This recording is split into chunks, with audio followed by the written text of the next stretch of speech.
नमस्कार, मेरा नाम है ईशा खन्ना।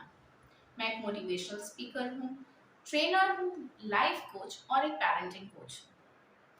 आज मैं इस चैनल के द्वारा आप उन सभी लोगों तक कुछ मैसेज पहुँचाना चाहती हूँ कि आप आज किसी भी सिचुएशन में हैं, हमेशा याद रखिए ये सिचुएशन बहुत टेम्पररी सिचुएशन है। और अगर आप मुश्किल से गुजर रहे हैं तो विश्वास रखिए कि आप एक स्ट्रॉन्गर और पावरफुल होकर उस सिचुएशन से बाहर निकलेंगे। मैं ऐसे ही नहीं कह रही। जब मैं छोटी थी, 9 साल की थी, मेरे पिताजी का देहांत हो गया। घर में माँ और बड़ा भाई था जो कि मेरी मम्मी को इतना भी नहीं आता था कि वो बैंक में जाके ट्रांजैक्शन कर सके और उनको उनके ऊपर 2 बच्चों की जिम्मेदारी और साथ में 2 फैक्ट्रियों का बारंदार दे दिया गया। किसी ने नहीं, सिचुएशन ने दे दिया, भाग्य ने दे दिया। रोज की जद्दोजहद के साथ एक कंप्लीटली होमली वुमेन बाहर जाके बैंक में ट्रांजैक्शंस कैसे करने हैं, क्लाइंट्स के साथ कैसे मिलना है, बातचीत कैसे करनी है और साथ में जो दुख से गुजर रही हैं वो मेंटली अपने पति के ना होने से, वो सब के दौरान उनके घर में 2 बच्चे बड़े हो गए थे, मैं और मेरा भाई। मैं मेरे में आत्मविश्वास की इतनी कमी थी कि अगर कोई मुझे एक कॉम्प्लीमेंट भी देता था ना तो मैं चिढ़ जाती थी। मुझे बुरा लगता था कि कोई मेरे बारे में अच्छा क्यों कह रहा है। अपनी मम्मी से अक्सर नाराज हो जाती थी कि मम्मी आपने मेरी तारीफ क्यों की, मुझे अपनी तारीफ सुनना बिल्कुल अच्छा नहीं लगता। और इसी दौरान जैसे जैसे मैं बड़ी होती गई, मेरा सेल्फ कॉन्फिडेंस कम होता गया। अगर मैं अपने फ्रेंड्स के साथ हूँ तो मुझे ऐसा लगता था कि मेरे को अगर कोई कुछ अच्छा बोल रहा है तो शायद मुझ पर दया कर रहे हैं, बिकॉज मैं अपने बारे में कुछ अच्छा नहीं सोचती थी। और इसी की वजह से जो मेंटल सिचुएशंस आ रही थी लाइफ में, उसकी वजह से मैं इतनी इमोशनली वीक थी कि सिर्फ 1 महीने में एक फ्रेंड से दोस्ती हुई और उस फ्रेंड से बातचीत बंद हो गई। वो बात मेरे दिलो दिमाग में इतनी गहरी जगह ले ली उसने कि मैं डिप्रेशन में चली गई। और कुछ महीनों के लिए नहीं, पूरे 2 साल के लिए। मुझे आज भी वो दिन याद है जब मैं 10th क्लास में थी और 10th क्लास में थी और ये प्रॉब्लम शुरू हो गई थी। मेरी मम्मी ने मुझे डॉक्टर के दिखाया, CT स्कैन हुए, कैट स्कैन हुए, कुछ समझ में नहीं आ रहा था। 11th में मैं स्कूल जाती थी ना तो मेरे सर पे विक्स लगी होती थी या फिर भर भर के तेल लगा होता था, क्योंकि मेरे सर में कंटिन्यूअसली दर्द रहता था। किसी को नहीं पता था कि क्या प्रॉब्लम है जिसकी वजह से इतना दर्द है। यहाँ तक कई लोग मुझे ये बोलते थे ये पढ़ाई से डरती है। पढ़ाई से तो मैं नहीं डरती थी क्योंकि मैं अच्छे अबव एवरेज स्टूडेंट थी और हमेशा कंसिस्टेंट रही थी। छोटे होते तो मैं 4th 5th पोजीशंस तक में स्कोर करती थी, पर जैसे जैसे बड़ी हुई अबव एवरेज रही, 80%, 85% यूजुअली मेरे स्कोर आता था। अब जब 11th में गई तो ये सब सिचुएशंस आने लगी कि सर में इतना दर्द था कि मैं स्कूल में तेल लगा के और विक्स लगा के जाती थी।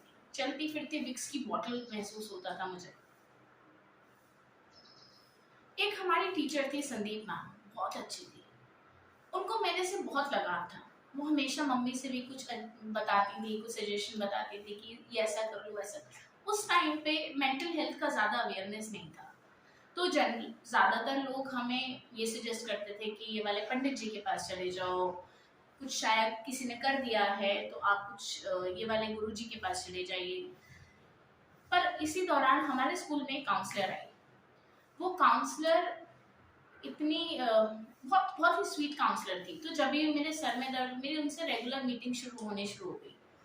और उन्होंने मुझे एक बात बोली कि ईशा, जब भी आप, जैसे उन्होंने मुझसे बातें करी, मेरी बातें सुनी, उनको समझ में आया कि मैं क्या कर रही थी। मैं एक बार शुरू करती थी, उस प्रॉब्लम के अंदर से मैं दूसरी बात तक पहुंच जाती थी, उस प्रॉब्लम के अंदर से मैं तीसरी बात तक पहुंच जाती थी। ऐसे ही मेरे दिमाग में सर्कल चलता ही रहता था, चलता ही रहता था।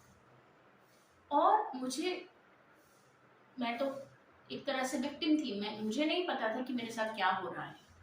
तो उस काउंसलर मैम ने मुझे ये समझाया कि ये जो आप चेन्स बना रहे हो, कभी ये बात करते हो, उसके बीच से दूसरी प्रॉब्लम निकालते हो, उसके बीच से तीसरी, तो आपके माइंड में ये चेन एक ऐसा विशियस सर्कल क्रिएट कर रही है जिसकी वजह से आप उससे बाहर ही नहीं निकल पा रहे हो और आप कंटिन्यूअसली स्ट्रेस में हो।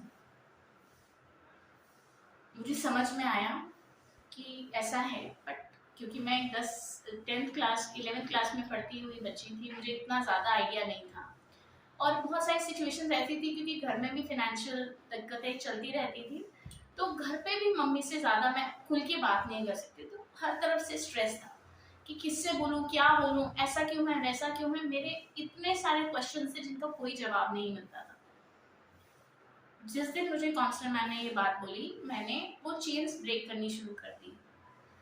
बट फिर भी मेरा वो सिचुएशन ऐसी थी कि मेरा 12th भी आ गया। अब 12th क्लास में आप, मेरी वही सेम संदीप मैम थी जो 11th में थी। संदीप मैम ने कहा कि मेरी मॉम को, मुझे लगता है कि आपको इसको 12th के बोर्ड के एग्जाम्स नहीं देने चाहिए। मुझे लगता है कि आपको इसकी 12th के बोर्ड्स के एग्जाम्स नहीं दिलवाने चाहिए। बट मुझे जिद थी कि नहीं, मुझे अपनी 12th क्लियर करनी है। तो आई वेंट अहेड, मैं उसके साथ ही आगे गई। कंटिन्यूएशन में सर दर्द होता था, 3-3 घंटे मैं सोती थी और उठती थी, खाना खाती थी, जो भी खाना था, पढ़ती थी, आधा घंटा या 1 घंटा मुश्किल से पढ़ती थी और फिर सो जाती थी, फिर सोई रहती थी, क्योंकि मेरे कंटिन्यूएशन में मेरे सर में दर्द रहता था।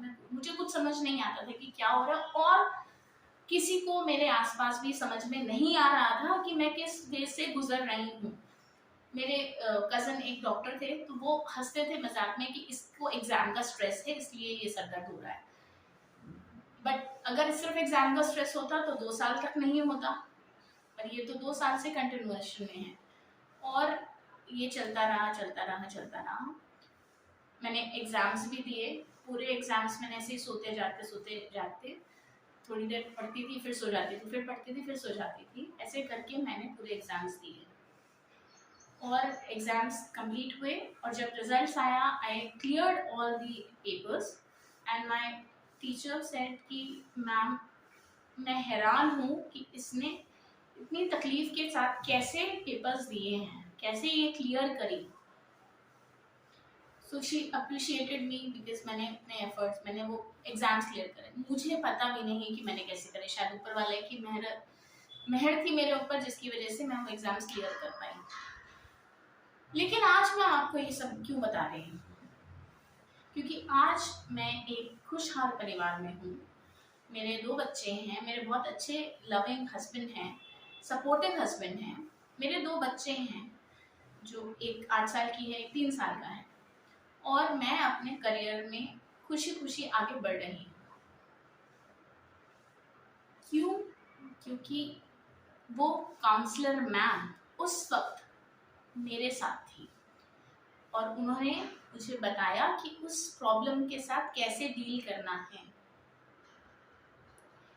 ये चैनल का क्रिएट करने का ये रीज़न है ताकि मैं उन सभी लोगों से, उन सभी बच्चों से, उन सभी जवान लोगों से, उन सभी बुजुर्गों को तक मेरी आवाज़ पहुंचे जो लाइफ में किसी सिचुएशन की वजह से मेंटल हेल्थ प्रॉब्लम फेस करते हैं और उसका उनको कोई सोल्यूशन नहीं मिलता, उन्हें नहीं पता चलता कि उससे कैसे बाहर निकलना है।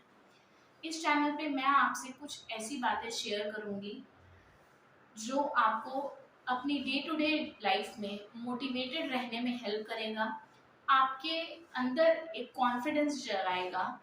आप जो भी चाहते हैं अचीव करना, वो अचीव करने में जो टिप्स आपको आगे बढ़ने में हेल्प करेंगी, वो सभी टिप्स के बारे में इस चैनल पे आपसे बात करूँगी। तो अगर आपने आज मुझे पहली बार देख रहे हैं तो वेलकम टू माय चैनल, और प्लीज़ मेरे चैनल को सब्सक्राइब कीजिए, लाइक कीजिए, कमेंट कीजिए, ताकि आपको मेरे लेटेस्ट वीडियोस पता चलते रहें। मैं इस चैनल के माध्यम से, हिंदी लैंग्वेज के माध्यम से अपने सब हिंदुस्तानियों से कनेक्ट करना चाहती हूँ, बिकॉज इंग्लिश हम बोल सकते हैं, ग्लोबली हम बात कर सकते हैं, कनेक्ट कर सकते हैं, दैट्स ग्रेट। बट मेरा इंटेंशन इस चैनल को क्रिएट करने का अपने हिंदुस्तानी दोस्तों से, भाई बहनों से मिल के उनकी लाइफ बेहतर करने का है। तो if you are new to my channel, please subscribe to my channel. Thank you, धन्यवाद।